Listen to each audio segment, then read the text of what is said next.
아, 이게,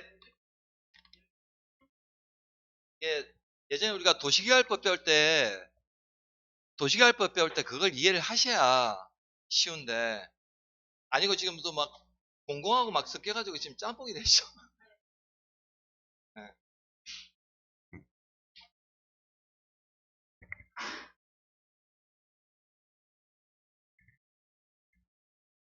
그래서 앞으로 이제 우리 주택조합들은요, 이 조합원 자격 요건을 갖춘 사람들을요, 자, 조합원 숫자 있죠?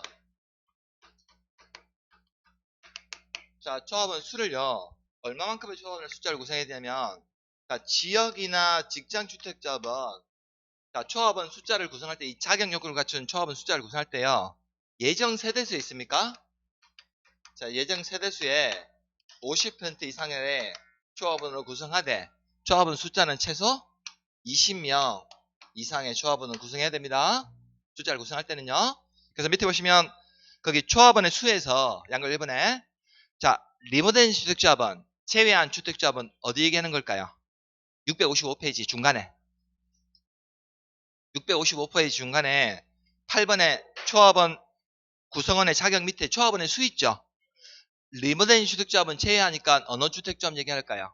지역 직장주택조합 얘기하는 겁니다. 앞으로 지역이나 직장주택조합은 조합 설립인가 받는 날부터 사용검사 받는 날까지 계속해서 아래 요건을 모두 충족하는 조합원 숫자를 구성해야 되는데, 자, 밑에 보시면 박스 1번에 예정 세대수의 몇 퍼센트 이상의 50% 이상의 조합원을 구성할 것, 그리고 조합원 최소 20명 이상으로 구성해야 된다는 거죠. 그래서 앞으로 리모델링 주택조합을 제외한 지역이나 직장주택조합은요, 조합원 숫자 구성하게 되면 설립인가 받을 수 있거든요. 그래서 설립인가는 나중에 시장이나 군수, 구청장에게 인가 받는데, 조합 설립인가 받는 날부터 사용검사 받는 날까지 조합원 숫자를 예정 세대수의 몇 퍼센트 이상의 50% 이상을 구성하되 최소 20명 이상으로 구성해야 된다는 겁니다. 근데 리모델링 주택조합은요, 지역이나 직장처럼 새롭게 주택을 건설하는 겁니까? 아니라고. 그래서 이만큼의 조합원 숫자를 구성할 필요가 없다는 겁니다. 자, 그럼 이제 거기서 책을요, 어디로 가시면 되냐면, 이제 650페이지 가시면 돼요. 650페이지. 거기 조합원 모집 방법 나와 있거든요. 맨 밑에. 650페이지 맨 밑에 있습니까? 그럼 앞으로 지역이나 직장주택조합이요, 시장, 군수, 구청장에게 조합원 설립인가 받기 위해서는요, 자, 이 자격 요건을 갖춘 사람들을, 자, 조합원 숫자를 예정 세대수의 50% 조합을 구성하되 20명 이상 조합원 이제 모집하려면요, 모집하는 방법이 있습니까? 자, 모집하려면 앞으로 지역이나 직장주택조합은요, 자, 조합원들을 위해서 지으려고 하는 아파트 있죠? 이 땅에 대한, 자, 사용 권한, 자, 50% 이상을 확보해야지만 조합원 모집이 가능합니다. 모집이. 그래서 사용권은 설립인가 받기 위해서 모집하려는 자는 주택건설 대지 있죠? 대지에 대해서 50% 이상의 사용 권한을 확보하여 관할 시장, 군수, 구청장에게요, 조합원 모집 신고를 하고요. 그리고 신고하고 원칙은 어떤 방식? 신고 똑같이 쓰시고 공개 모집 미주 꺼두세요. 매 방법으로 조합을 모집하는 게 원칙입니다. 자, 근데 조합원을요, 이렇게 시장수에게 모집 신고하고 공개 모집했어요. 자, 근데 공개 모집에 가입한 조합원이 갑자기 사망할 수도 있을까요? 사망. 그리고 공개 모집에 가입했다가 탈퇴할 수도 있을까요? 그리고 이 조합원이요, 조합원 자격 요건을 갖추지 못했어. 그럼 자격이 상실된다는 거거든요. 그래서 오른쪽 위로 가시면 공개 모집 이후 조합원의 사망이나 자격상실, 탈퇴 등으로 인한 결혼 충원하거나, 자, 미달된 조합원을 재모집한다는 거죠. 자, 재모집할 때는, 충원하거나 재모집할 때는요, 신고하고 안 하고, 신고하지 않고 어떤 방식? 선착순 동감 쓰세요.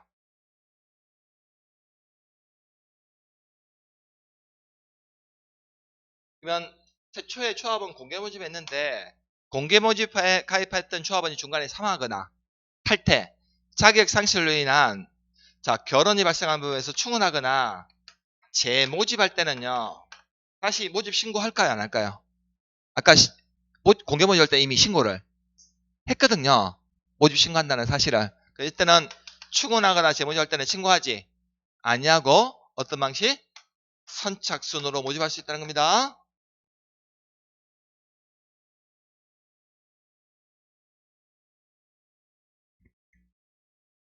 자, 이번에 경산행이나 수성에서 지역주택조합이 있는데요. 지역주택조합이 이번에 조합원을 선착순으로 모집한다는 말은 의미는 뭡니까?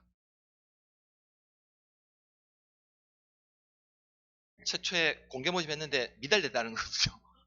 미달돼서 재모집한다고.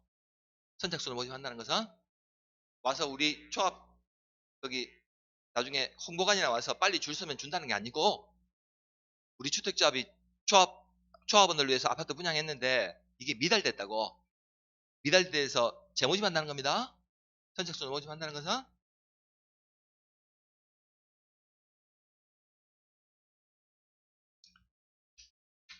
자, 그러면 책을요, 이제 645페이지 가시면 조합 설립인가 나와 있을 거예요. 645페이지 가시면 이번에 조합 설립인가 있습니까? 자, 많은 수의 구성원이 주택을 마련하거나 리모델링하기 위해서는 대지를 가나라는 시장 군수 구청장에게 인가를 받아야 되거든요. 인가받은 사항을 변경하거나 한 개도 다시 인가받아야 되는데 다음 보시면 이제 다만 국민주택을 공급받기 위하여 직장주택을 설립하려는 자는 인가받아야 신고하면 돼요. 공급받기 동감해서 주시고 직장주택자 밑줄 거세요. 국민주택을 건설할 목적, 공급받을 목적. 공급받기 위해서 직장주택조합을 설립하는 자는 인가받는다, 신고하면 된다. 신고하면 됩니다. 이 직장주택조합 외에 나머지 주택조합들은 다 인가받아야 되거든요. 근데 유일하게 공급받기 위한 직장주택조합 설립하는 자는 신고만 하면 된다고요. 그럼 앞으로 지역이나 직장주택조합이요. 시장, 군수, 구청장에게 설립 인가를 받기 위해서는요. 땅을 얼마나 확보했느냐. 이게 중요합니다. 그래서 설립인가 받기 위해서는 지역이나 직장주택조합은요. 대지 사용 권한이 있습니까? 대지 사용 권한에 대해서는 80% 이상과 대지에 대한 소유권 15% 이상을 확보해야지만 설립인가라는 걸 받을 수 있다고요? 그래서 지역이나 직장주택조합이 설립, 변경, 해산 인가 받으는 자는 신청서에다가 아래 구분에 따른 서류를 첨부해서 대지를 가나하는 시장 수인에게 제출을 해야 되거든요. 근데 가로 안에 리모델링 주택조합의 경우는 해당 주택의 소재지를 말한다는 거죠. 그래서 지역이나 직주주택조합은 앞으로 설립인가 받기 위해서는요. 그 신청서에다가 어떤 서류를 반드시 첨부해야 되냐면 밑에 보시면 설립인가의 경우 1번부터 5번 있습니까? 창립총회 회의록부터 5번의 사업계획서.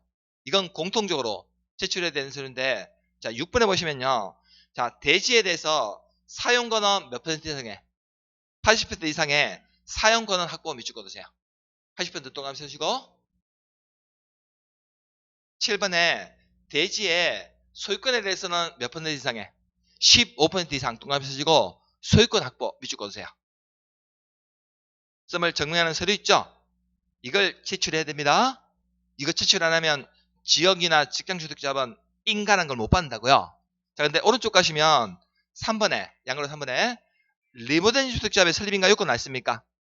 리모델링 주택자의 설립, 변경, 해산 인가 받은 자는 인가 신청서에 아래 서류를 첨부해서 해당 주택 소재지를 가나라는 시장 수준에게 제출을 해야 되는데 인가의 경우 다음에 서류인데 기억부터 미험이 있습니까?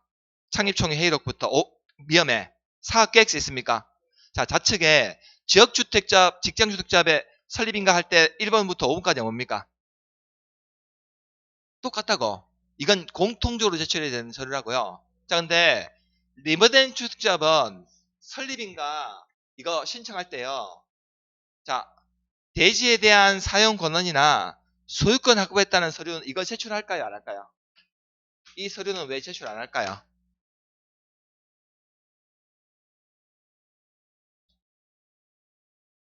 지역이나 직장은 왜 제출해야 돼요, 이거?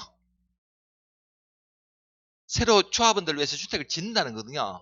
그럼 초합원들을 위해서 아파트를 지으려면 땅을 얼만큼 확보했느냐? 초합원들을 위해서 지을 아파트 땅을 얼마나 확보했느냐? 이게 관건이거든요. 인가받으려고 하면.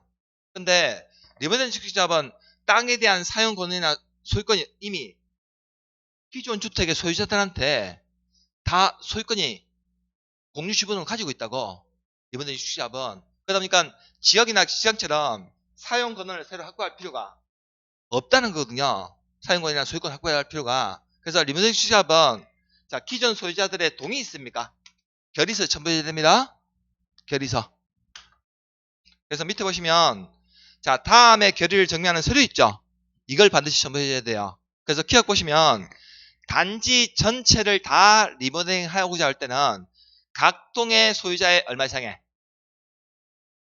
전체 구분 소유자의 3분의 3의 결의와 각 동의 가반수 결의를 받으라는 거죠. 그리고 만일에 한 개 동만 리모델링 할 때는 해당되는 그 동의 소유자의 3분의 3의 결의 받으면 됩니다. 그래서 리모델링 주택자본요. 자, 기존 소유자들의 동의서를 받아야 되거든요. 일종의 이걸 설립 인가받기 위한 결의 요건이라고 부릅니다. 그래서 단지 전체를 다 리모델링 하는 경우에는요. 단지 전체에 있는 소유자의 얼마 이상의 3분의 이상의 결의와 각 동의 소유자의 과반수의 결의 받아야 되고요. 자, 만일에 한 개 동만 리모델링 하는 경우는요. 해당되는 그 동이 있습니까? 그 동의 소유자의 3분의 이상의 결의를 받는다는 거죠. 자, 이번에 리모델링 하는 아파트 단지에 동이 10개 동이 있어. 10개 동이 있으면요. 전체를 다 리모델링 할 때는 각 동은 얼마고 가분수 동의 받아야 되고 전체는 결국은 3분의 2 이상의 동의 받으라는 거거든요. 근데 10개 동 중에서 이번에 101동만 리모델링 하고 싶어. 한 개 동만. 그럼 이때는 101동의 소유자의 3분의 2 이상의 동의만 받으면 되는 거죠. 결국은 전체라든 동을 하든 3분의 2 이상의 동의 받으면 됩니다. 그래서 이 결의서 일종의 동의서를 첨부해야 된다고요. 이거 첨부 안 해주면 인가 못 받습니다. 그러면 자, 이 설립 결의에 동의를 한 사람은 초합원이 되는 거고 설립 결의에 동의한 소유자는요. 설립 결의에 동의 안 한 소유자는 초합원이 안 된다는 거거든요. 설립 결의에 동의 안 하면. 그럼 설립 결의에 동의 안 해서 나 리모델링이 초합 설립에 동의 안 할래요. 한 사람은 어떻게 할까요? 나 리모델링 주택조합 설립 결의에 동의 안 할 겁니다. 내 아파트 리모델링 하는데 초합 설립하는데 동의 안 한다고. 이 사람은 어떻게 하냐고. 당신 초합 설립에 동의 안 했으니까 초합원이 안 된다는 거거든요. 당신 리모델링 주택조합에 설립 동의 안 했으니까 당신 가지고 있는 주택 땅 팔고 나가라고 매도 청구를 한다고요. 설립결에 동의 안 하면요. 자, 그리고 해당 주택이 사용검사일 또는 건축부에 따른 사용 승인일로부터 다음 구분에 따른 기간이 지났다는 서류 있죠. 그래서 대수준 리모델링 때는 몇 년 지나면 되고 10년, 증축시행일 때는 아까 15년 지나면 된다고 했죠. 이거 서류 첨부해 주면 됩니다.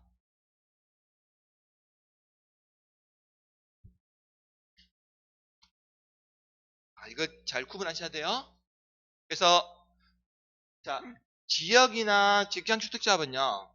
자, 현재 일단 주택이 있는데 없는데 없는 주택을 새롭게 짓는 거고 짓는 거. 리모델링 주택자업은 기존 주택을 대수선하거나 증축하게 해서 설립한 조합이라고요.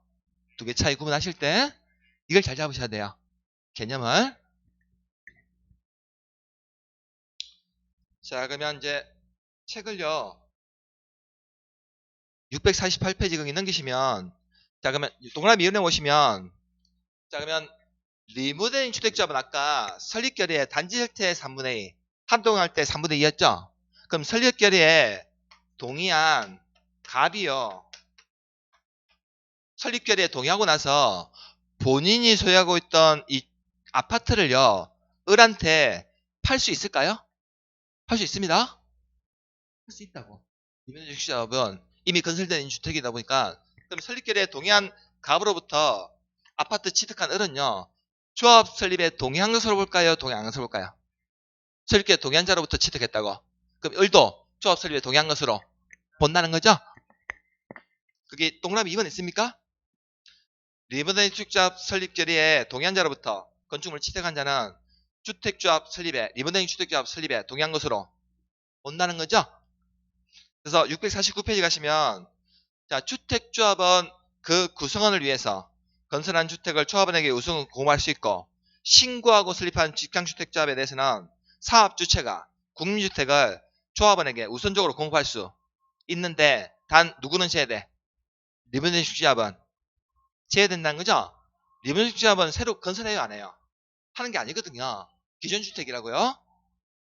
그리고 아까 제가 주택조합은 등기를 한다 안 한다?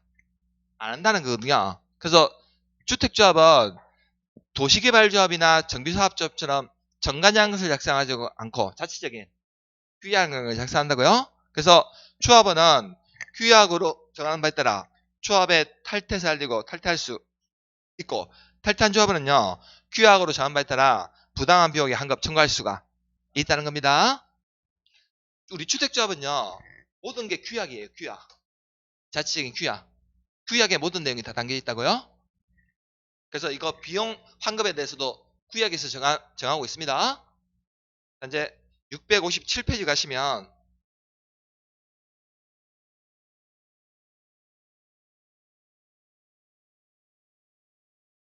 그 밑에 보시면요. 지역 직장 주택 조합원의 신규 가입 교체 있습니까? 657페이지 하단에 우리 키본수가 지금 막 섞여 있죠. 이게 조합이 설립되는 과정이거든요. 설립되는 과정. 제가 차례대로 이제 적어드리는 겁니다. 그러면 주택조합은요. 자, 이제 시장군수 구청장에게 설립인가 없고 나면 자 다음으로는 사업계획 승인 받아야 된다고요. 자, 사업계획 승인 우리가 좀 이따 볼 겁니다. 사업계획 승인. 그러면 주택조합은 이제 사업계획 승인 받고 나면 이제 조합원들을 위한 공사에 착수할 수 있다는 거거든요. 그러면 자 우리가 주택조합은요. 특히 지역이나 직영주택조합은요. 자 시장군수에게 설립인가 받을 당시에는요. 아직 동호수 추첨 안 했어. 동호수를 추첨 안 했다고. 설립인가 받을 당시에는. 그럼 동호수를 추첨 안 하면요. 이 지위는 일단 어떤 지위입니까? 입주권의 지위라고. 그러면 우리 지역주택조합에는요. 자, 사업계획 승인 떨어지고 나면 동호수 추첨하거든요. 그러면 이때는 뭘로 전환될까? 분양권으로 전환됩니다. 개념 이해됐습니까?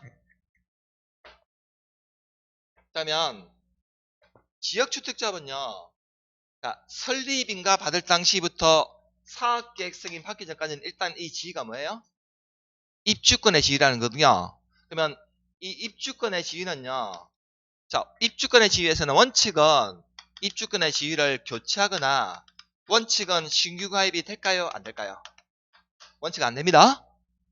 입주권의 지위에서는 교체를 하거나 신규 가입이 안 된다고. 다만 예외적으로 일정한 교회는 교체하거나 신규 가입이 가능하다는 거거든요. 그래서 밑에 보시면 자 지역이나 직장주택조합은 설립인가 받은 후에는 원칙은 해당 조합을 교체하거나 신규 가입할 수 없는데 다음 아래 어느 하나의 경우에는 예외를 한다는 말은 뭘까요?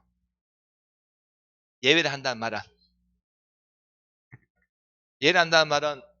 원칙은 교체나 신규 가입이 안 되는데 예외란 말은 조합원을 교체하거나 신규 가입이 가능하다는 거거든요. 그래서 어떤 경우에는 가능하냐면요. 자, 조합원 수가 예정 세대수를 초과하지 않은 법에서 시장, 군수, 구청장으로부터 조합원 추가 모집에 관한 승인을 받았다는 거죠.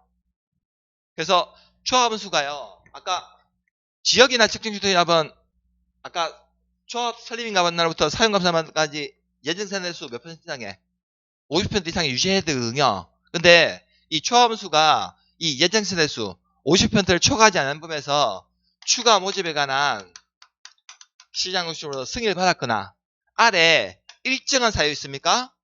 아래 5가지 결혼이 발생한 범위에서 초합원을 충원하는 경우 있죠? 충원하는 경우는 예외적으로 초합원을 교체하거나 신규 가입이 가능하다는 겁니다. 그래서 밑에 보시면 657페이지에 박스에 보시면 1번에 초합원의 사망이 있습니까? 자, 원래 우리 초합 설립인가 파동에는 원칙은 초합원을 교체하는 게 돼야 안 돼요. 안 되는 거거든요. 원래는 안 된다고. 근데 설립인가 파동에 초합원으로 가입했던 분이 갑자기 사망했어. 그러면 사망한 초합원을 계속 초합원으로 볼 수 없잖아요. 그럼 이때는 빨리 배우잖아. 다른 자제로 다른 사람으로 초합원을 교체해 준다는 거죠. 이런 경우에는 가능하다고요. 예외적으로. 자, 그리고 자, 이번에 사학계획승인 있습니까? 자, 제가 아까 지역주택자반 사학계획승인을 받으면 이게 뭘로 전환돼? 분양권으로 전환된다고 했죠? 그러면 사학계획승인 받은 후에 이 초합원의 지위를요 양도를 하거나 이전하는 것은 가능할까요? 분양권으로 전환되면 입주권의 지위에서는 안 된다고. 이제 분양권으로 전환된 후에는 이거 다른 사람하고 교체하는 것도 가능하다는 거죠. 그래서 사학계획 승인 받은 이후에요. 그 밑에 맨 밑에 두 번째 줄 가시면 양도, 증여, 판결 등으로 변경되는 경우 있습니까? 이 경우에는 초합원을 교체할 수 있는데 다만 투기관리지역에서 전매가 금지되는 경우 있죠. 이 경우에는 양도가 안 된다는 겁니다. 교체가 안 된다고요. 전매금지 위반하면 안 된다는 겁니다. 전매가 제한되는 경우 제하고는 사업계획승인 이후에는 양도나 증여, 판결 등으로 조합원으로 변경되면요. 이 교체할 수 있다는 겁니다. 그리고 다음 페이지 읽으시면 아마 3번, 4번에 공통적인 숫자, 3번, 5번 공통적인 숫자 나올 텐데요. 자, 조합원의 탈퇴 등으로 조합원 수가 예정세대수의 몇 퍼센트 미만, 50% 미만이 되거나 자, 사업계획승인 과정에서 예정세대수가 변경되어 조합원 수가 변경되는 세대수의 50% 미만이 되는 경우 있습니까? 그래서 초합 설립인가 받은 후에요. 자, 이번에 안 될 것 같아서 초합원이 여기로 탈퇴해버렸어. 그래서 초합원 수가 예정세대수의 50% 미만이 되버렸다고. 그러면 예정세대수 항상 50% 이상을 유지해야 되거든요. 그러면 이 예정세대수가 50% 미만이 돼서 추원하는 경우 있습니까? 이때는 예외적으로 가능하다는 겁니다. 신규 가입이. 그리고 이번에 사학계획승인 받는 과정에서 자, 원래 예정 세대수가 500세대 있거든요. 그럼 초합은 몇 명 모집하면 돼요? 250명 모집하면 되거든요. 근데 이번에 사학계획승인 받는 과정에서 세대수가 600세대로 변경됐어. 그러면 초합은 250명 모집했거든요. 그럼 50명을 더 추가 모집해야 되겠네요? 이런 경우에는 예외적으로 추원할 수 있다고. 예외적으로.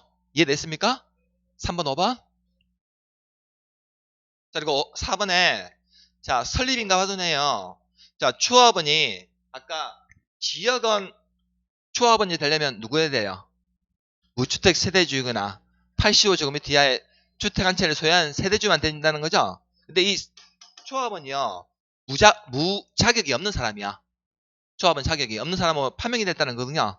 이런 경우에는 결혼이 발생해서 추원할 수 있다는 겁니다. 그러면 이렇게 추가 모집 승인 받거나 결혼이 발생하면서 추원하는 경우에요. 초합원을 교체하거나 신규 가입하는 게 가능한데 그럼 이렇게 교체하거나 신규 가입하는 초합원이요. 초합원 자격 요건을 갖췄는지 그 기준일이 있어야 되거든요. 이 사람이 초합원이 될 수 있는지 자격 요건 기준일이 그 기준일은 언제를 기준으로 판단하냐면 동그라미 이번에 초합원으로 추가 모집되는 자와 충원되는 자에 대한 초합원 자격요건 충족 여부 판단은요. 해당 초합 설립인가 신청일 밑줄 꺼주세요.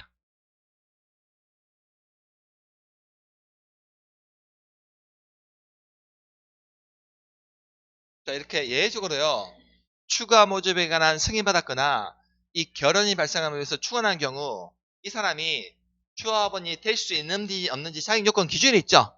기준일은 언제를 기준으로 판단하면 해당 조합의 설립인가 신청을 기준으로 합니다.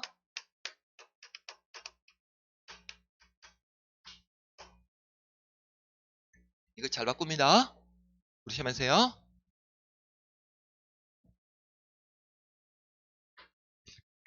다만 추가 모집 승인과 추가 모집에 따른 변경인가 신청은 사업계획 승인 신청일까지 하면 됩니다.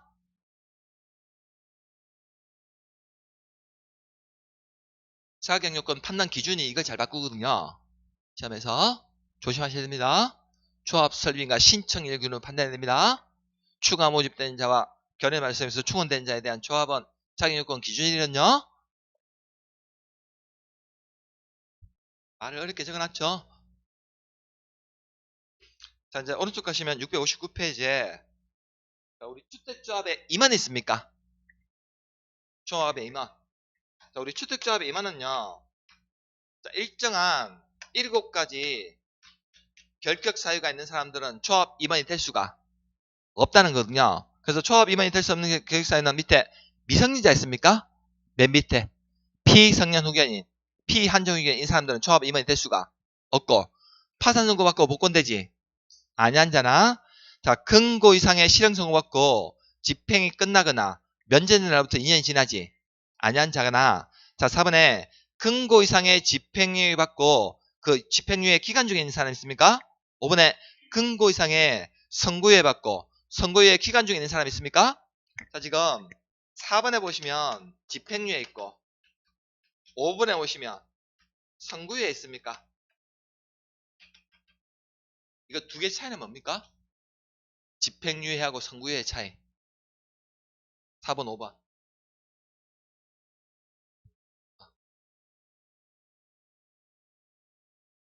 어?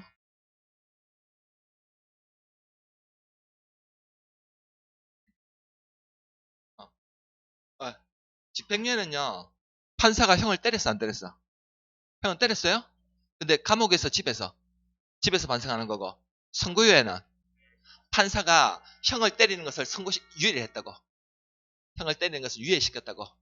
근데 이 사람이 다음에 똑같은 범죄 저지르면 그때는 가중처벌합니다. 선고유예. 두 개 이해돼 있습니까?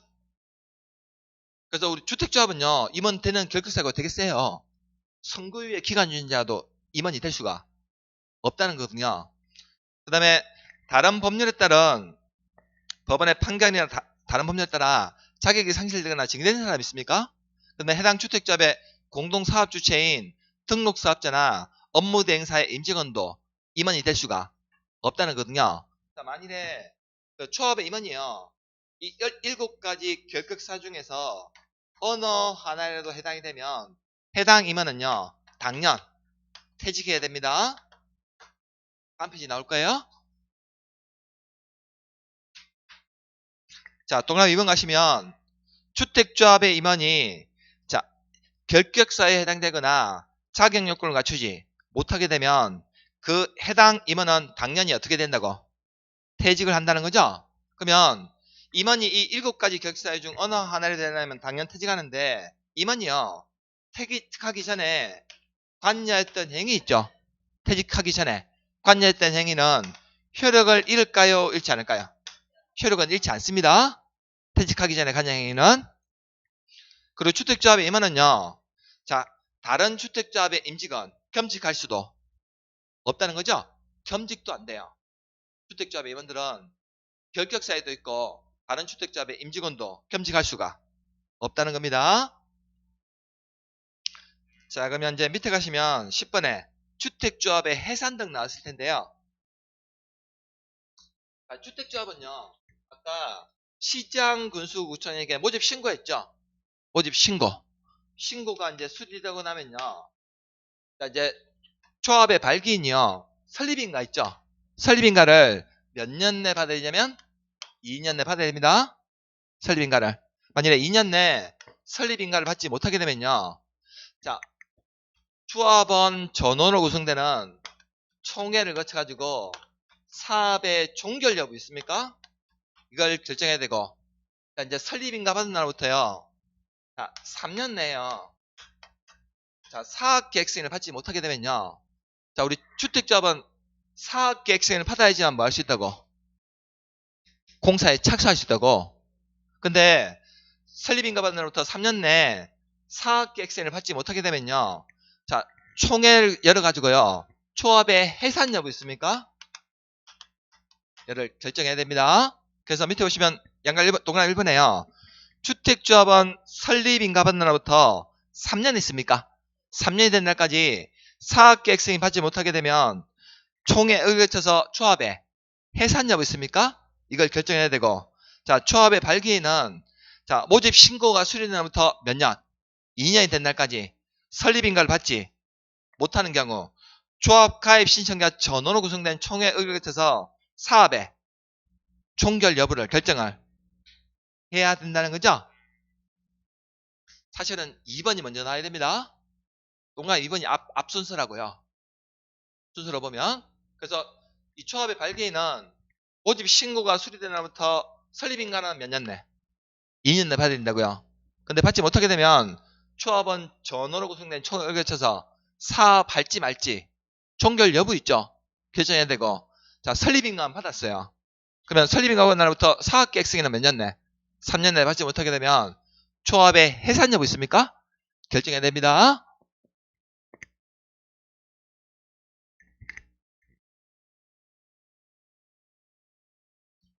자, 이게 바로 우리 주택조합에서 시험에서 잘 나온 내용들이에요. 주택조합. 내용이 많다 보니까 주택조합은 낼 게 많습니다. 시험에서 항상 잘 나와요. 이 파트가요. 자, 이제 다음 페이지 넘기시면 663페이지에 자, 주택 상한 사채라고 나와 있을 거거든요.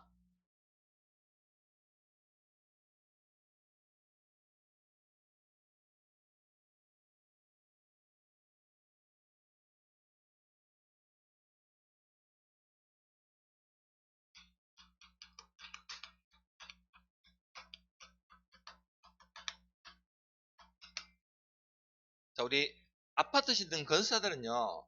자기 회사 돈으로 아파트 건설 사업을 할 돈이 있을까요? 없을까요? 없다는 거거든요. 그럼 일단 돈을 빌려요? 돈을 빌린다고요? 대형 건설사나 LH로부터 돈을 빌려가지고 나중에 빌린 돈을 뭘로 갚을까요? 주택으로 상환한다고. 주택. 건설된 주택으로 상환할 것을 약속하고 채권 발행한다는 거죠. 이걸 바로 주택 상환세라고 부릅니다. 일종의 이건 주택의 건설 자금입니다. 그러면 이 주택 상환사채는 자, 발행은 누가 하는 거냐면 자, LH도 발행할 수 있고 등록사업자도 발행할 수가 있다는 겁니다. 아까 우리 등록사업자라는 단어 배우셨죠? 그래서 LH하고 등록사업자만이 발행할 수 있는데 다만 LH가 주택 상환사채 발행하고자 할 때는 따로 금융기관이나 주택도시보증사의 보증을 받지 않고도 발행할 수 있거든요. 근데 등록사업자가 주택상환사채 발행하고자 할 때는 금융기관이나 주택도시보증사의 보증을 받는 경우만 발행할 수 있습니다. 그럼 이들은 주택상환사채 발행 계획을 수행하게 되면 국토교통부 장관에게 반드시 승인을 받아야 됩니다. 그래서 밑에 보시면 자, 발행권자하고 발행요건 나 있습니까? 자, 발행권자는 한국토지주택공사와 등록사업자만이 주택상환사채 발행할 수 있는데 자, 등록사업자는요. 자, 아래 발행 기준에 맞고요. 금융기관이나 주택도시공사에 뭘 받은 게만 등록사업자 몇 주권 두시고 보증돈 가면서요. 보증을 받은 게만 발행할 수 있다는 겁니다. 그럼 앞으로 등록사업자가 이 주택상환사채 발행하기 위해서는요. 자, 법인은 자본금 5억이 있죠. 자본금 5억이 이상이 돼야지만 주택상환사채 발행할 수 있고 최근 3년간 연평균 주택건설 실적이 300호 이상일 때만 발행할 수 있다는 겁니다. 앞으로 등록사업자가 이거 발행할 때 규모는요. 최근 3년간 연평균 주택건설 홀수 이내로 했는데 그럼 이들은요. 아까 주택상환사채는 누가 발행했죠? 발행자는 LH하고 등록사업자 많이 발행할 수 있는데 자, 등록사업자는 발행할 때 반드시 뭐 받아야 된다고? 금융경이나 주택도시공사의 보증을 받은 거 말하시거든요. 근데 LH는 보증 받을까요? 안 받을까요? LH는 보증 안 받아도 됩니다. 그럼 이 발행자들은요, 나중에 발행계획 수립해서 밑에 보시면 어떤 장관으로부터? 국장의 승인 밑줄 거세요. 이해는 있습니까?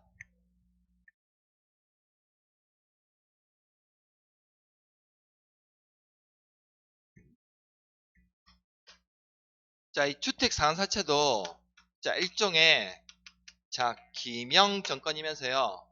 또는 액면이나 할인의 방법으로도 이거 발행할 수는 있다는 겁니다. 그래서 주택상환사채도 일종의 기명식 정권이에요. 그래서 나중에 발행자는 사채대장 갖춰두고 사채의 발행 및 상환에 관한 사항을 적어야 되고, 주택상환사채는요, 이 상환기간은요, 3년을 초과하면 안 된다는 거거든요. 왜 3년일까요? 이때 상환기간은 자, 사채 발행일로부터 주택 공급 계약일까지 하는데, 왜 주택상환채 발행 상환기간은 3년 초과하면 안 될까요? 우리 보통 아파트 짓는 거 몇 년 걸려? 3년 보거든요. 최대 기간이. 아파트. 그래서 3년이 지나게 되면 이자가 너무 세지다고 많아진다고요. 그래서 주택상환채 발행기간도 3년을 초과하면 안 된다는 겁니다. 상환기간은. 자, 이 주택상환사채는요. 이거 납입금은 나중에 이거 어떤 용도로 사용하시냐면 거기 택지구입이 있습니까? 조성이나 다음 페이지. 맨 뒤에 보시면 주택건설자재를 구입하거나 건축공사비 있죠? 충당하는데 이거 사용할 수 있다는 겁니다. 그러면 양갈로 5번 조심하셔야 되는데, 그러면 이 등록사업자가요, 나중에 주택상환세 발행해놓고 아까 등록사업자가 반드시 등록이 필수적으로 맞추되는 사유가 있었습니까? 어떤 사유라면 필수적으로 맞추됐었죠? 조금 전에 했다고 그래 김남아씨는 거짓 부정한 방법으로 등록하거나 등록증을 대여하거나 이렇게 되면 등록사업자의 등록이 말소되죠? 등록이. 그러면 등록사업자가요, 주택상환세 발행해놓고 아까 등록이 말소된 사유 해당이 돼서 등록이 말소됐어. 그러면 이미 발행한 주택상환세 효력에도 영향을 미치겠죠? 영향을 미치면 안 돼요? 왜? 여기 등록사업자의 등록이 말소된 경우를 하더라도 등록사업자가 발행한 주택상환세 효력에는 영향을 미친다, 미치지 않는다? 영향을 미치지? 안 한다 됐습니까? 그 옆에다가 이렇게 적어 두시라고. 아까 등록사업자는 발행하려면 뭐 받아야 돼? 보증 받았으니까 적어 두세요.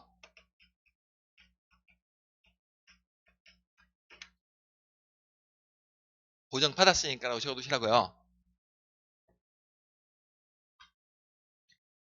자, 만일에 우리 주택상환사채는 LH하고 등록사업자만 발행할 수 있는데, 등록사업자가요, 주택상환사채 발행해놓고요, 반일에 부도가 나거나 등록이 말소되거나 하는데 이 채권을 아까 금융기관으로부터 보증을 안 받고 발행해가지고 등록이 말소되거나 부도 나버리면 이 채권은 어떻게 될까요? 그냥 휴지 조각되는 거거든. 그래서 아무래도 이들은 부도 위험이 높다는 거거든. 그래서 반드시 뭐 받아야 돼? 보증을 받아야 된다고요. 근데 LH는 등록사업자에 비해서는 부도 위험이 낮다는 거거든요. 그래서 LH는 보증을 안 받아도 된다고. 그래서 등록사업자가 주택상환세 발행해놓고 나중에 등록이 말소되더라도 이미 발행한 사채 효력에는 영향을 미치지 않는 이유가 뭐예요? 이 보증을 받았으니까 아까 발행하려면 이게 답으로 잘 나옵니다. 등록사업자가 등록이 말소되는 경우 사채 효력에 영향을 미친다는 말은 뭡니까?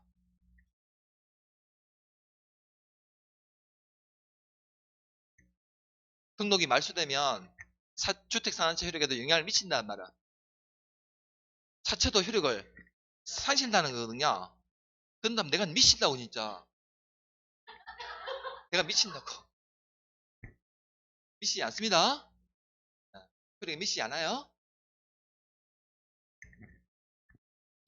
자, 그러면 주택상환사채는요, 아까 일종의 기명식 정권이라고 했죠? 자, 근데 원래는요, 기명식 정권이라고 하지만 이거 주택하고 똑같은 취급한다고요. 그래서 원래는 양도나요, 중도의 해약이 원칙은 안 됩니다.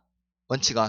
자, 다만 예외적으로 일정한 경우에는 양도하거나 해약할 수 있다는 건 그러하지 않는단 말은. 그럼 어떤 경우에는 예외적으로 양도하거나 해약할 수 있냐면 664페이지 맨 밑에 자, 세대원의 근무나 생업사행 사정, 질병치료, 취약, 결혼에 인하여 세대원 일부가 전원이 다른 행적으로 이전하거나 세대원 전원이 상속에 의하여 취득한 주택으로 이전하는 경우나 세대원 전원이 해외로 이주하거나 2년 이상 해외 체류 확유하는 경우 있습니까? 자, 이 경우에는 예외적으로 양도하거나 해약할 수 있다는 거거든요. 그러면 이때 주택 상사채 지금보는 불가피한 사유로 해서 양도하게 되면요, 이거 취득한 사람 있죠?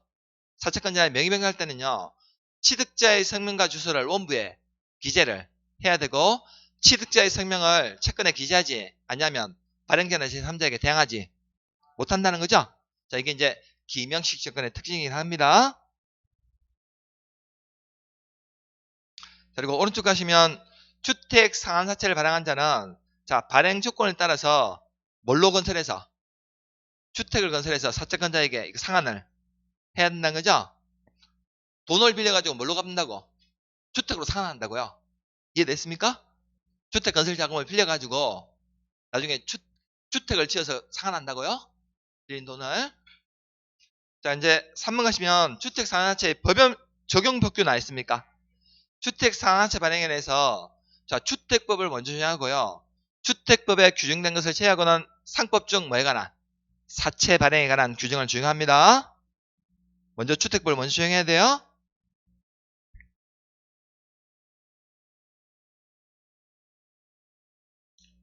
자, 주택 상환사채 작년에 다 문제 나왔거든요.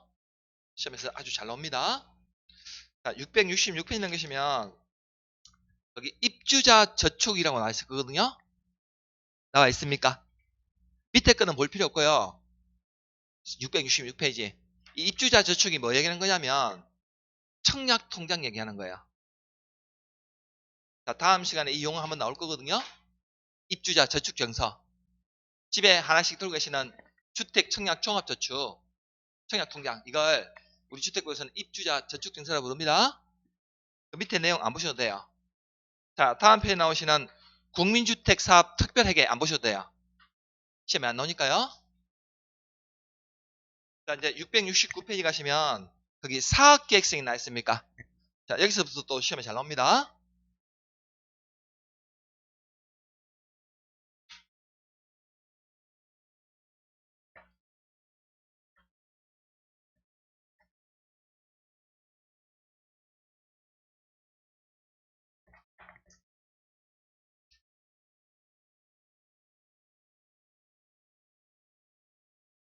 자, 우리 좀 전에 우리 주택부에서 주택건설 사업 시행하는 시행자를 뭐라고 배웠죠? 네 글자로 사업 주체라고 배웠습니까?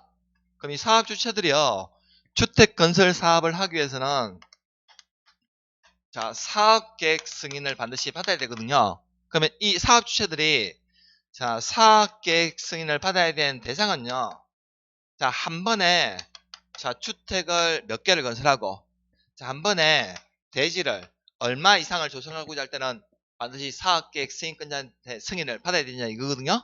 그러면 앞으로 이 대상에 해당이 돼서 이 승인을 해주는 승인권자들은요, 자, 원칙적인 승인권자가 있고 예외적인 승인권자가 있다는 겁니다. 그래서 밑에 보시면 사업계획 승인에서 먼저 대상이 나와 있는데요.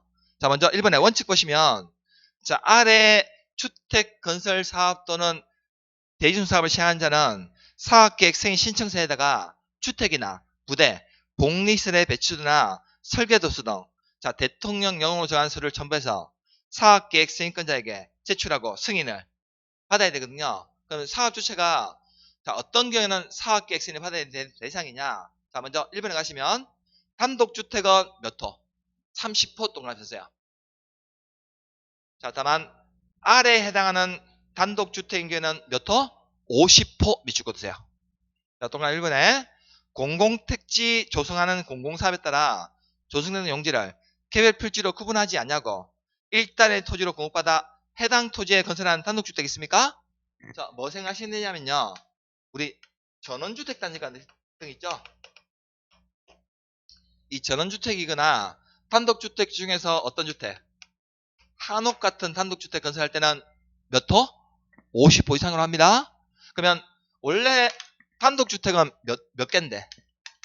30호인데 다만 예외적으로 자 전원주택단지나 단독주택인 한옥 같은 주택 건설할 때는 50호 이상 건설할 때는 사업계획 승인 받아야 하는 대상입니다. 자 그리고 밑에 보시면 이제 공동주택이 나왔을 텐데요. 자 공동주택은 원칙은 몇 개? 30세대 동안 쓰세요. 다만 아래 어느 한에 대한 공동주택은 건설하는 경우는 몇 세대? 50세대 위주 건설해요. 자, 아래 요건을 모두 갖춘 도시형 생활주택 중에서 단지형 연립이나 단지형 다세대형 주택으로서 자 세대별 전용 면적이 30제곱미터 이상이 되고 자 해당 주택단지 진입도로 폭이 6m 이상인 우리 도시형 생활주택 있죠? 단지형 연립이나 단지형 다세대 건설할 때는 50세대 이상이고 그리고 도시 및 주거환경 정비법에 따른 자 주거환경 개선구역에서 자 정비사업 시행하기 위해서 건설하는 공동주택 있습니까? 이 경우에도 50세대 이상 건설할 때는 사업계획 승인 받아야 됩니다. 그래서 공동주택도 원칙은 몇 세대인데 30세대 이상 건설할 때는 사업계획 승인 받아야 되거든요. 근데 공동주택 중에서 우리 도시형 생활주택 중에서 단지형 연립이나 단지형 다세대 아니면 주거환경 개선구역에서 공동주택 건설하는 경우에는 몇 세대 이상? 50세대 이상 건설하고자 할 때는 사업계획 승인 받아야 되는 대상입니다. 자 그리고 3번에 대지조성사업의 경우 한 번에 얼마 이상? 1만 제곱미터 이상 동감 쓰세요.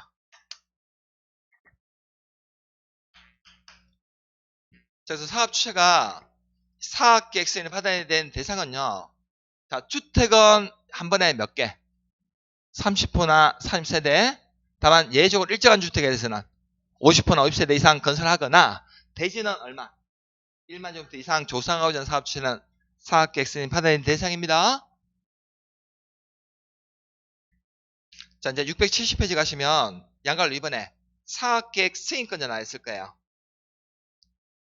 여기 보시면 1번에 원칙 있고 2번에 예외 있습니까? 자 그러면요. 자, 사업계획 승인해주는 승인권자는요. 자 원칙은요. 앞으로 지자체장이 해주는 게 원칙이거든요. 근데 사업 주체가 주택 건설 사업이나 대지조성 사업으로서 자 조성하는 자 대지 면적이요. 10만 제곱미터 기준을 잡아가지고요. 10만 제곱미터 이상이냐 미만이냐에 따라서 승인해주는 승인권자 좀 달라집니다. 그래서 대지 면적이 10만 제곱미터 이상일 때는요. 승인권자는요. 자, 원칙은 시도지사 대도시 시장이 사업계획 승인해주는 사람이고 10만 제곱미터 미만일 때는요. 특별시장, 광역시장, 특자시장, 특자도지사, 시장 군수가 승인해주는 승인권자입니다. 그래서 거기 10만 제곱미터 이상 있고 10만 제곱미터 미만 있죠. 그래서 10만 제곱미터 이상일 때는요. 이때는 시도지사나 대도시장이 있죠. 그래서 우리 공법에서요. 시도지사 이 사람들은 누구 얘기하는 거냐면 5명 얘기하거든요. 그래서 특별시장, 광역시장, 특자시장, 특자도지사, 도지사 이 사람들을 시도지사를 부르는데 그러면 사업 주체가 주택건설이나 재정사업으로서 대지 면적이 10만 제곱미터 이상이든 미만이든 특별시에서는 누가? 특별시장이. 광역시에서는 광역시장이. 특자시에서는 특자시장이. 특자도에서는 특자도에서 똑같아요. 앞에 여기까지 4명은 똑같다고. 이상이든 미만이든 이때 도정만 달라지거든요. 그럼 대지 면적이 10만 제곱미터 이상일 때는 도에서는 누가? 도지사나 대도시장이 사업계획 승인해주는 거고 10만 제곱미터 미만일 때는 시장군수가 직접 사업계획 승인해주는 겁니다. 이게 차이라고요. 10만 제곱미터 이상인지 미만인지 따라서. 다만 예외적으로 자 아래의 경우에는 국토교통부 장관으로부터 사업계획 승인을 받아야 된다는 거죠. 자 국장의 사업계획 승인 받아야 되는 경우는요. 자 밑에 박스에 가시면 거기 1번에 지금 국가나 LH가 사업을 시행하는 경우 있습니까? 이때는 사업계획서이 누구한테 받으라고? 국장한테 받아야 되고요. 자, 2번하고 3번에 가면 공통적인 단어 나올 텐데요. 자, 330만 제곱미터 이상의 택지개발 사업이나 도시개발 사업을 추진한 지역 중 누가 지정고시했어요? 국장이 지정고시한 묶어주세요. 주택 건설 사업을 시행하는 경우나, 자, 3번에 수도권, 광역시 지역에 긴급한 주택난 해소가 필요하거나 지역 균형 개발, 광역적 차원의 조정이 필요하여 누가 지정고시했어요? 국장이 지정고시한 장을 묶어주세요.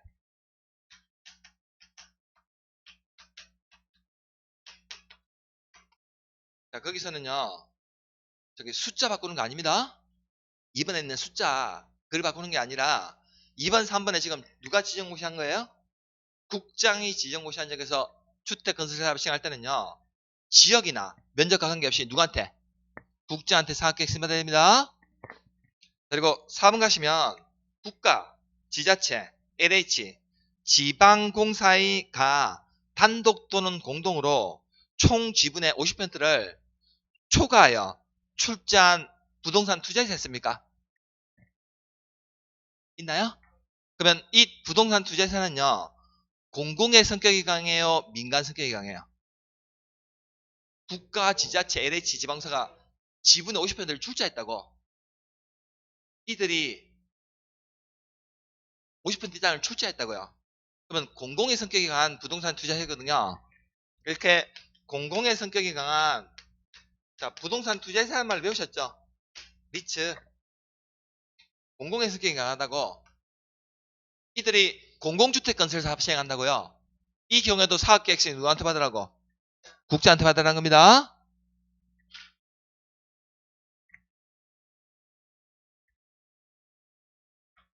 그래서 국장한테 사업계획서인 받아야 되는 예외적인 경우 있죠. 이거 가끔씩 물어보거든요. 국장에게 사업계획서인 받아야 되는 경우. 자, 이제 오른쪽 가시면 3번에요. 자, 아까 앞 시간에 자, 사업 주체가요, 주택이나 이렇게 부대, 공리시설을 건설하기 위해서 구성된 1단의 토지 있죠. 이걸 주택 단지라고 부른다 했습니까? 앞 시간에. 그러면 이 1단에 조성되는 토지 중간에요, 뭐 철도나 고속도로, 자동차 정도로 분리되어 있거나 일반 도로는 폭이 20m 이상, 도시계획 이행도로는 8m 이상으로 분리되어 있으면, 자, 여기를 1단지, 여기를 2단지 이렇게 별개 단지로 본다고 했죠? 자, 그러면 아까 이렇게 하나의 주택 단지에서 자, 폭이 6m 이상인 경계를 구분하게 되면요, 자, 여기를 1단지에 109, 여기를 209 이렇게 공구로 분할할 수 있다 했죠? 아까 공구별 세대수는 몇 세대 했습니까? 300세대 이상이 했죠? 그러면 1단지 전체에서 이렇게 공구별로 주택 건설공을 하려면요, 단지 전체 세대수는 600세대 이상이 된다는 거죠? 그래서 오른쪽 위에 가시면, 자, 전체 세대수가 600세대 이상인 주택단지는 공구별로 분할하여 주택 건설공할 수도 있다는 거죠? 그래서 여기 나옵니다. 이 내용이. 아까 앞에서 배웠던 내용이. 자, 그러면 672페이지 가시면, 자, 사업계획 승인 시 주택 건설 대지에 소유권 확보 나 있습니까? 그러면 이 사업 주체들이요, 이 승인권자들에게 앞으로 승인을 받기 위해서는요, 승인 받기 위한 요건은요, 자, 원칙은요, 이 주택 건설 대지에 대해서 자, 100% 자, 소유권을 확보해야지만 승인을 받을 수 있다는 거거든요.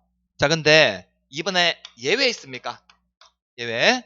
자, 원칙은 사업계획 승인을 받은 사업 주체는요, 해당 주택 건설 대지에 100% 소유권을 확보를 해야지만 승인을 받을 수 있거든요.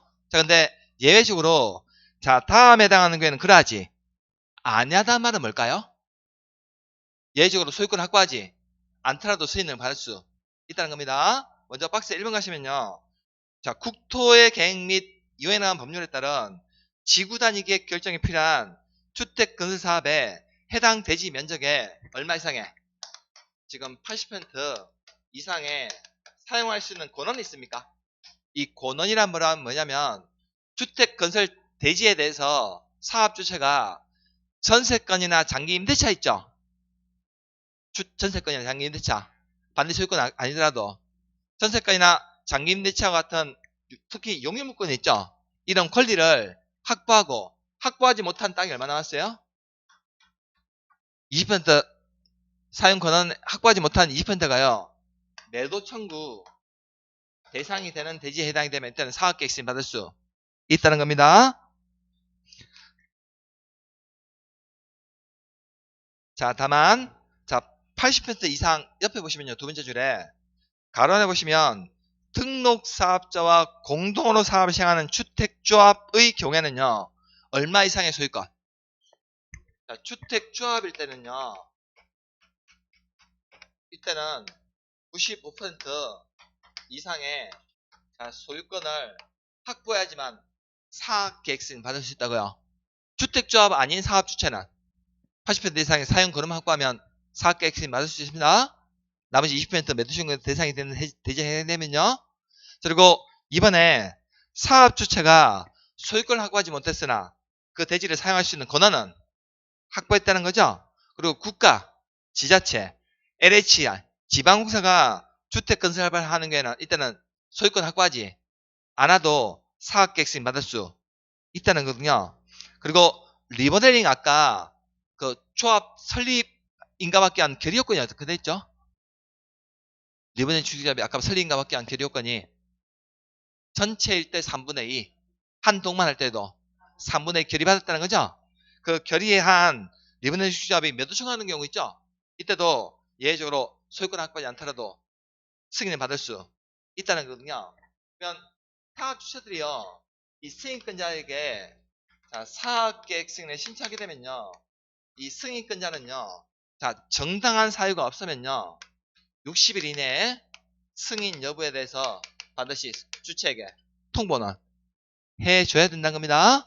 자, 오른쪽 가시면, 사업계획 승인의 기준에서 거기 4번에 사업계획 승인 결정이 있습니까?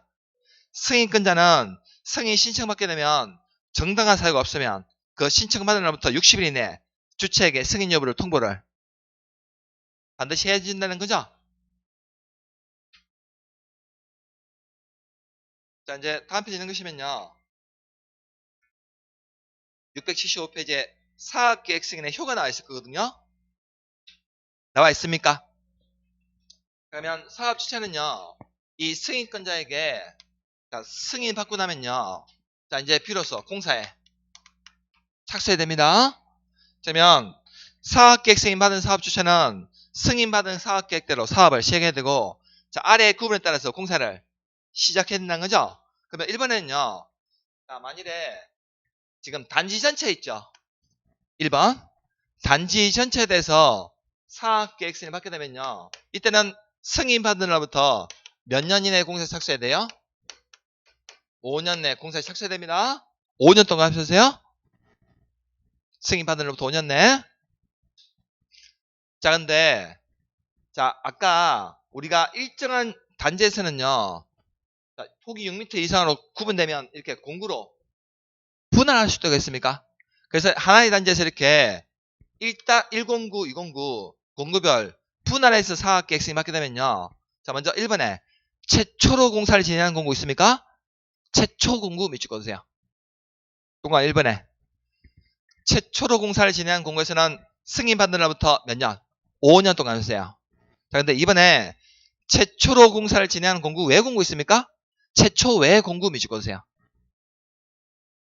최초 외의 공구에서는 해당 주택단지에 대한 최초 착공식으로부터 몇 년 내? 2년 동안 주세요. 공사 시작하면 됩니다. 그러면 사업주체가요, 공구로 분할 안 하고요, 단지 전체에 대해서 사업계획서를 받게 되면 몇 년 내? 5년 내 공사 시작하면 돼요. 그런데 공구별 분할하게 해서 사업계획서를 받게 되면요, 이번에 109가 최초로 공사를 진행한 공구입니다. 그럼 최초 공구에서는 승인받는 날부터 몇 년 내 착수해야 돼요? 5년 내 착수해야 되고, 자, 209가요. 최초 공구 왜 공구예요? 그럼 최초 공구 왜 공구에서는 2년 내만 착수하면 됩니다. 자, 주택단지 전체 대해서 사업계획서를 받거나 최초 공구에서는 몇 년이고 5년이고 최초 왜 공구만 2년 내 착수하면 됩니다. 자, 다만 3번에 보시면 사업계획서 인권자는 아래 정당한 사유가 있다고 인정하는 경우 사업 시업 주체의 신청을 받아서 자, 착수기간 연장할 수도 있거든요. 그 사유가 없어진 날부터 몇 년 범위에서 1년 동안 쓰시고 연장 밑줄 그으세요. 그러면 사업계획 수행권자는요. 사업 주체의 신청을 받아서 정당한 사유가 있다고 인정이 되면 이 착수기간을 1년 범위에서 연장을 할 수 있다는 겁니다. 자, 그러면 아까 단지 전체에 대해서 사업계획 수임 받으면 원칙은 몇 년에 착수해야 됩니까? 5년에 착수해야 되죠? 자, 근데 사업 주체가요. 단지 전체에 대해서 사업계획 수임 받아서 착수하려고 땅을 팠는데 여기서 뭐가 나오냐면 문화재가 나온다는 겁니다. 그럼 문화재 다 발굴을 하기 전까지는 착수를 할 수 없다는 거거든요. 이런 정당한 사유가 있으면 연장을 몇 년 할 수 있다고? 1년 연장할 수 있다고요? 그래서 1번 가시면 매장 문화재 발굴에 따른 문화재 지청량의 발굴 허가를 받았다는 거죠.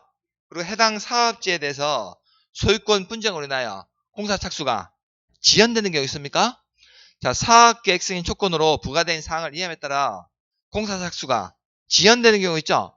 자, 이런 정당한 사유가 있다고 인정되면 사업 주체의 시점을 봐서 착수를 몇 년 범위에서 1년 범위에서 인정할 수는 있다는 겁니다. 그러면 사업계획 승인 근자는요. 다음 편에 있는 것이면 자, 아래 사유에 해당하면 그 사업계획 승인을 취소해야 한다 할 수도 있다. 할 수도 있다는 거죠. 그래서 사업계획 승인 근자는요. 자, 일정한 사유가 있으면요. 사업계획 승인을 취소할 수도 있고 안 할 수도 있는 임의사항입니다. 우리 주택급에서 사업계획 승인은 반드시 취소해야 되는 사유는 아니에요. 할 수도 있고 안 할 수도 있는 임의사항이라고요. 자, 그러면 박스에 1번 가시면 사업 주체가 사업계획 승인 받은 날부터 원칙은 몇 년 내?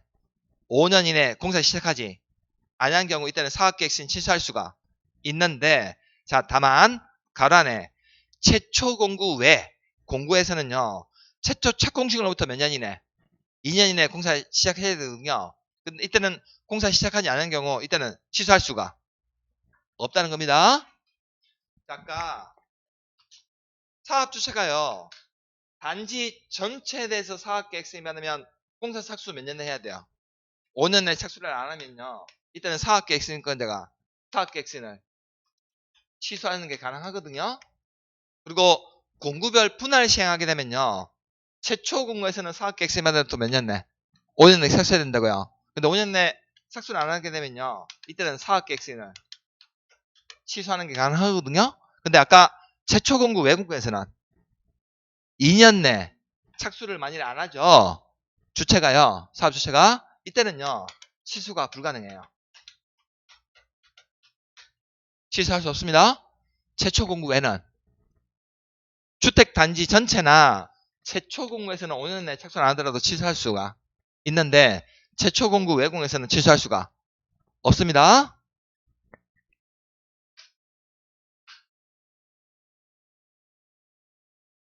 아까 1단지에서는요. 1단지는 2단지보다 규모가 커서 109, 209 분할해서 사업 계획 승인 받을 수 있거든요.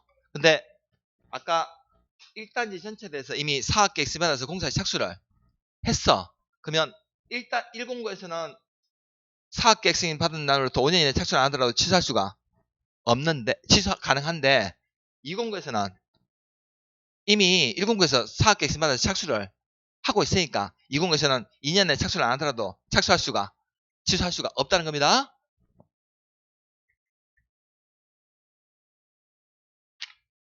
자, 이게 시험에 잘 내거든요. 나올 때요. 자, 우리 이제 오른쪽 가시면 사업계획 승인 받게 되면요. 자, 아래 1번부터 다음 페이지 나오는 25번 있습니까? 이런 법률에 따른 허가받거나 신고한 것으로 간주해 준다는 거거든요. 그래서 사업계획서에 맡게 되면 우리 건축부에 따른 건축허가나 신고한 것으로 간주를 한다는 겁니다. 이 1번부터 거기 다음 페이지 있죠? 25번. 이 법률에 따른 허가받거나 신고한 것으로 간주해 준다는 거예요. 다시 허가받을 거나 신고할 필요가 없다는 겁니다. 사업계획서에 맡게 되면요. 자, 이제 다음 페이지 넘기시면 680페이지. 거기 매도 청구 있습니까? 매도 청구. 잠시 쉬었다가 그 매도 청구부터 보도록 할게요. 680페이지 매도 청구 있습니다.